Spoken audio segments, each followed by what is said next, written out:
Let's bring in Mark Polymeropoulos, MS Now national security and intelligence analyst, former chief of operations for the CIA in Europe and Eurasia, and retired four-star General Barry McCaffrey. He is an MS Now military analyst, though both are good friends to this show. So, General, what are your main takeaways as we learn these new details about how this attack unfolded? Well, certainly it's an unmistakable, brilliant military operation. One of your earlier guests suggested it wasn't that tough a nut to crack. But look, we went into the heart of a 3 million person city of Caracas at night and snatched the head of state and his wife and got him out of there with apparently no U.S. killed in action and without excessive damage in 3 states to the Venezuelan military. I've been in a lot of gunfights. At the end of the day, Delta Force was on the ground, probably with FBI hostage rescue team, and they had to shoot it out with Cuban intelligence operatives at close range. So this was a brilliant military operation, and it succeeded. Having said that, it looks like there was no page 2. We ended up nowhere. We clearly are not going to run the country of Venezuela from a distance. Trump will never put 25,000 to 50,000 U.S. troops on the ground. The oil industry is in economic chaos in Venezuela. It'd take 5 years or so to put it right. Some estimates, $100 billion. So what is it we accomplished? And one thing we accomplished, we look like a government of gangsters to much of the global community. And that will, in some ways, cause us harm, empower President Xi to seize Taiwan, empower Putin to continue aggression in Europe. So it's a ill-thought-out, chaotic U.S. action. Mark, I know you're going to want to talk about the no page 2 aspect here, but first talk to me about the fusion between the CIA and the special ops for this mission, because it didn't come out of nowhere, right? No, Alex, this is really remarkable. And I think back to my time in 2003, going in with naval special warfare as a CIA officer into Iraq. And what happens is for the next 20 years in the global war on terrorism on the GWOT, we all grew up together. And so you build these relationships to a point where there's just incredible trust. And there is, again, the fusion between the two sides. What does the CIA bring? It brings human sources, agents on the ground, penetrations, in this case, of the Venezuelan government. There's even reports in the media that there was a CIA team on the ground in Venezuela since August. But what you do is you then feed this into the military apparatus. In this case, it was the U.S. Army's Delta Force, as General McCaffrey noted. And what you do is you establish a pattern of life to put Maduro and his wife on the X, meaning you know exactly where he and his family is at any time. And it looks like this is what occurred. And I'll just say this is really honed from 20 years in Iraq and Afghanistan, Syria, other places, of really the close ties between the two outfits. I mean, even now, the head of Joint Special Operations Command is someone from the Navy SEALs who I worked with a good 15 years ago. And so on the tactical level, absolutely brilliant. But I think I agree with what the general said. On the strategic level, there is no day after plan. We're almost snatching, defeat from the jaws of victory here.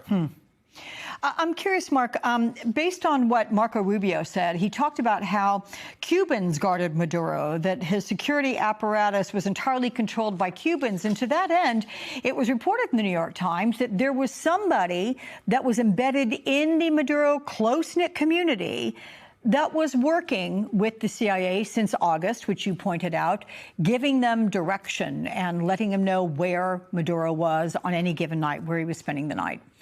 Who would have access to that kind of information outside of a security team? Right. So, everyone's going to, of course, try to guess who this was. And it's probably difficult to speculate this. And I would hope, in fact, because this seems to have almost been an authorized leak by the intelligence community, it's in every major news outlet that we've exfiltrated this asset. But again, this is someone who would have been deeply embedded within the Maduro regime. There was a $50 million reward out there. Trump actually mentioned it during his press conference, but even more so, the CIA put a really concerted effort, and they did so beginning actually in the first Trump administration to better penetrate the Venezuelan regime. And this is just classic good intelligence work where you try to find individuals who can be motivated to spy for the United States, whether it's money or ideology or a number of other factors. And it looks like we were able to do this. And that's kind of, putting the CIA to work in this finest fashion, penetrating a regime. And look, you mentioned Cuban intelligence. That's a formidable adversary. And the fact that we were able to do this, to pull this off without the Cubans, who, as Marco Rubio said, really composed the bodyguard force of Maduro, makes it even more impressive. Yeah, but I must say, in terms of whoever the CIA asset would have been, the president certainly did undermine the prospect of, if motivated for money, to get that $50 million leading to the arrest and capture of Maduro. He questioned whether that would even be paid out, because he was found, quote, in his home. So there's that. But let's move to you, General, because comparisons are being made between what happened in Venezuela to the U.S. invasion of Iraq. And Venezuela is twice the size of Iraq. How does this complicate America's running the country, and is it realistic to think American boots won't be on the ground? Well, first of all, categorically, even the Trump administration will never actually consider putting a controlling U.S. military force on the ground in Venezuela. Not going to happen. 25,000, 50,000 troops, it just wouldn't happen. We also, though, cannot forget that Maduro, 13 years in power, was an absolute brutal dictator who governed through fear, torture, imprisonment, and murdering people. The colectivos on the street were there to suppress the Venezuelan people. So I think widespread, they're glad he's gone. The problem is Chavismo. By the way, I was sort of the principal point of contact to deal with Hugo Chavez prior to Maduro. They're not going anywhere. There's a couple of thousand generals and admirals in the Venezuelan armed forces. They all got a piece of the corruption pie. They're not going to want to give that up willingly. So this desperately impoverished country with massive amounts of riches in the ground, the problem is they're still in the hands of a brutal dictatorship. I don't know where this is going to go. Next door, Colombia, another country I spent a lot of time in, is in the grips of a massive increase in cocaine production. It's tripled in a decade. So what are we doing down there? We haven't decided on a political or military objective. And Congress has been supine, irrelevant. We're being governed by whim and indecision by Trump and his colleagues. Mark, is there any risk of an insurgency in Venezuela like there was in Iraq? I mean, Venezuela has a violent gang problem. Many of those gang members roam the country on motorcycles in these widespread gangs. I mean, do you anticipate problems? Well, of course, there's a risk of insurgency, and I think we all have collective scar tissue from Iraq. But if you look at this the situation in Iraq, and again, I was on the ground there and I saw the kind of mistakes that the U.S. made, is that there was no planning for a day after. And so one would have hoped that we would have this kind of a more robust plan in place.